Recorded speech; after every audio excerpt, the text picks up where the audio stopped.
How are you students. तो बच्चों, आज के वीडियो के अंदर हम यहाँ पे डिस्कशन करने वाले हैं multiple uses of multiple reflection of sound and यहाँ पे हियरिंग रेंज ऑफ साउंड। दोनों ही टॉपिक्स को यहाँ पे डिस्कशन करेंगे। जिन बच्चों ने रिफ्लेक्शन ऑफ साउंड वाला वीडियो नहीं देखा है वो जा करके पहले उसको देख लीजिए। इससे पहले वाला वीडियो उसी का था। ठीक है, तो देखते हैं। चलिए अभी यूजेज की बात कर लेते हैं। तो अभी आपने रिफ्लेक्शन ऑफ साउंड पढ़ा है तो कुछ न कुछ उसके यूजेज तो होने चाहिए। अब बिना यूज के तो कोई मजे वाली बात है नहीं। तो देखिए यहाँ पे सबसे पहला यूज है मेगाफोन और हॉर्न्स वगैरह, जितनी भी चीजें यानी भोपू वगैरह जितने भी होते हैं वहां पे जो यूज किया जाता है वो रिफ्लेक्शन ऑफ साउंड का किया जाता है। हॉर्न का क्या यूज है? गाड़ी के अंदर हॉर्न लगा है, अब साउंड अगर वो बैक साइड जा रही है तो कोई फायदा हुआ क्या? हॉर्न लगाने का क्या फायदा हुआ? आदमी आगे चल रहा है, साउंड पीछे जा रही है, क्या फायदा? ठीक है, ऐसा नहीं होना चाहिए। तो इसके लिए यहाँ पे जो मेगाफोन हॉर्न जितने भी होते हैं, तो मेगाफोन का यूज कब किया जाता है? जब ऑडियंस बैठी होती है सामने और वो आपने भोपू टाइप सा देखा होगा लगा होता है, तो मेगाफोन्स होते हैं कुछ इस तरह की शेप वाला। ठीक है, ऐसे ऐसे जो होते हैं ना, तो इनके अंदर से जो साउंड है वो प्रोड्यूस होती है। तो ये मल्टीपल रिफ्लेक्शन का यूज करके इन यहाँ पे साउंड को डायरेक्शन दी जाती है। ठीक है, यहाँ से रिफ्लेक्शन होते होते होते होते यहाँ पे जो डायरेक्शन है वो साउंड को दी जाती है कि जो साउंड है वो ऑडियंस जहाँ पे बैठी हुई है, ठीक है, सामने जो चल रहा है, यानी पर्टिकुलर डायरेक्शन के अंदर ही जो साउंड है वो जाए। ठीक है, तब इसका यूज किया जाता है। उसके बाद में सेकंड है यहाँ पे देखिए स्टेथोस्कोप। स्टेथोस्कोप का यूज कब किया जाता है? जब डॉक्टर्स यूज करते हैं हार्ट बीट को चेक करने के लिए, लंग्स के लिए, और हार्ट बीट हार्ट है उसकी मूवमेंट है हार्ट बीट को चेक करने के लिए जो डॉक्टर्स है वो यूज करते हैं इसका स्टेथोस्कोप का। ठीक है, अब यहाँ पे भी जो वायर है उसके अंदर से, इसका जो वायर होता है उसके अंदर से जो मल्टीपल रिफ्लेक्शन है उसके थ्रू साउंड साउंड पास होती है। लाइक यहाँ पे इसका वायर हो गया, तो इस तरह से लगातार जो साउंड का रिफ्लेक्शन है वो होता हुआ जो डॉक्टर का ईयर है उस तक ये जो साउंड है वो पहुंच जाती है। इस तरह से लगातार मल्टीपल रिफ्लेक्शंस होते हैं इसके वायर के अंदर साउंड के। ठीक है, एंड इस तरह से जो साउंड है वो रिफ्लेक्ट होकर के लगातार और उस तक पहुंच जाती है। ठीक है, डॉक्टर्स के जो ईयर है वहां पे पहुंच जाते हैं, स्टेथोस्कोप का यूज करते हैं। तो मल्टीपल, ये सेकंड इसका ये यूज हो गया।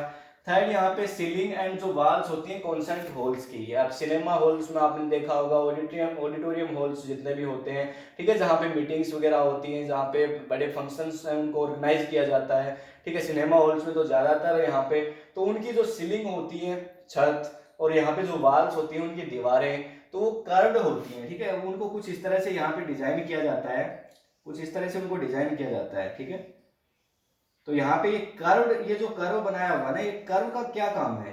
तो यहाँ पे जो साउंड आएगी वो यहाँ पे ज्यादा से ज्यादा रिफ्लेक्ट हो सके, ज्यादा से ज्यादा साउंड रिफ्लेक्ट हो सके। ये इसको, इसकी जो सीलिंग है उसको भी इस तरह से डिजाइन किया जाता है कि वो कर्व शेप में हो, यानी साउंड जैसे ही जाए तो रिफ्लेक्ट होकर के वापस ऑडियंस के पास आ जाए। ऑडियंस कहाँ होगी? ऑडियंस फ्लोर पे बैठी होगी नीचे। ठीक है, बिल्कुल।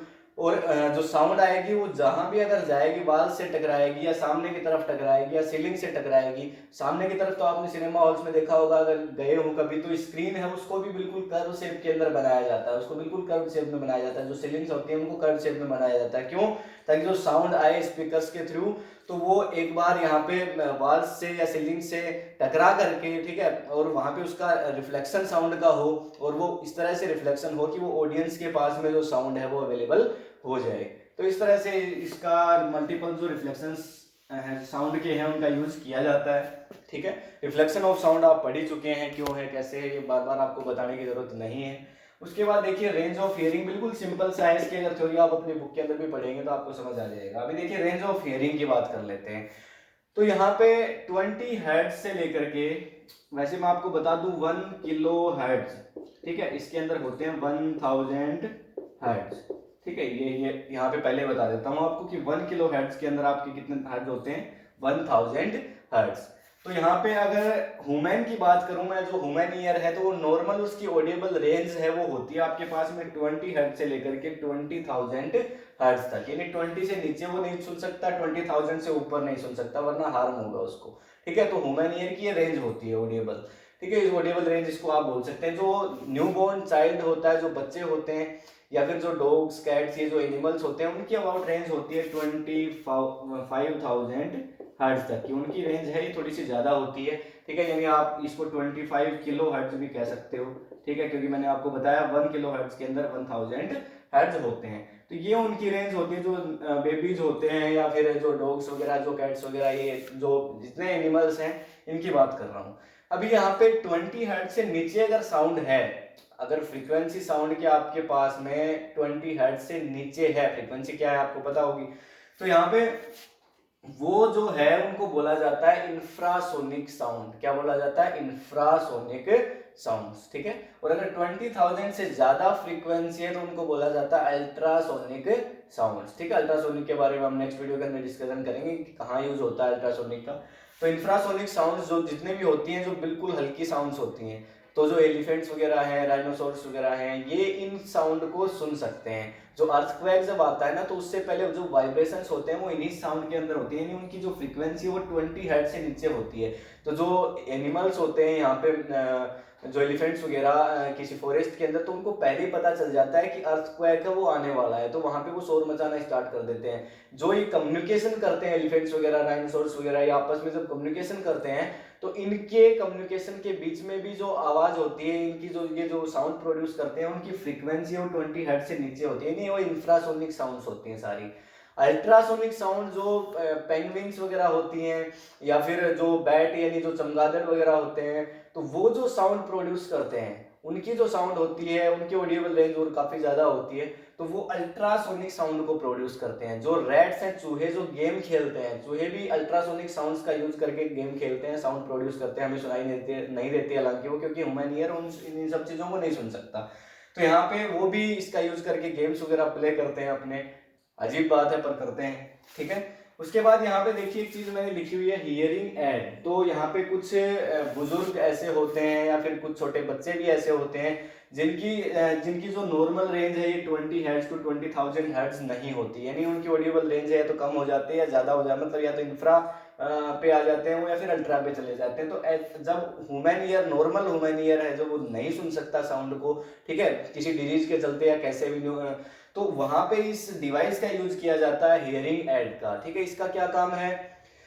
जो साउंड आएगी उसको ये एम्पलीफाई, इसको ये एब्जॉर्ब करके इलेक्ट्रिक सिग्नल्स में कन्वर्ट करेगा, और इलेक्ट्रिक सिग्नल्स को एम्पलीफाई करके, बढ़ा करके ये स्पीकर के थ्रू साउंड प्रोड्यूस करेगा। वहां पे स्पीकर लगा होता है बेसिकली उस इस जो हियरिंग एड होती है, जो मशीन होती है कान में, आपने काफी लोगों को लगा करके देखी भी होगी। तो वो ये यहाँ पे जो उसके स्पीकर से सिग्नल्स को एम्पलीफाई करके वो प्रोड्यूस करती है, जिससे जो क्लियर साउंड है वो जो यहाँ पे ह्यूमन है जिसने इस डिवाइस का यूज किया है वो इजीली उसको सुन पाता है। तो एक डिवाइस हो गया, अच्छा डिवाइस है, ठीक है। तो इसके बारे में भी जो थ्योरी है वो आप अपनी बुक के अंदर पढ़ सकते हैं। यहाँ पे जो रेंज ऑफ हियरिंग है इसके बारे में भी आप पढ़ सकते हैं। वैसे मैंने आपको बता दिया इंफ्रासोनिक साउंड्स क्या होती हैं, अल्ट्रासोनिक साउंड्स क्या होते हैं, नॉर्मल ह्यूमन हियरिंग एज क्या होती है, 1 किलो हर्ट्ज में हर्ट्ज कितने होते हैं, सारी चीजें वैसे मैंने आपको डिस्कस कर दी है, ठीक है। यूजेज क्या है आपके रिफ्लेक्स मल्टीपल रिफ्लेक्शंस के। तो ठीक है, बाकी मिलते हैं नेक्स्ट वीडियो में। नेक्स्ट वीडियो के अंदर आपका डिस्कशन करेंगे अल्ट्रासोनिक साउंड्स के बारे में, ठीक है, कि कहाँ पे उनका यूज है, बेसिकली सोनार वगैरह जो भी है आपका जैसा भी आपके सिलेबस के अंदर होगा। तो ठीक है, आज के वीडियो में कोई प्रॉब्लम हो तो आप कमेंट में लिखिए, otherwise thank you, have a nice day.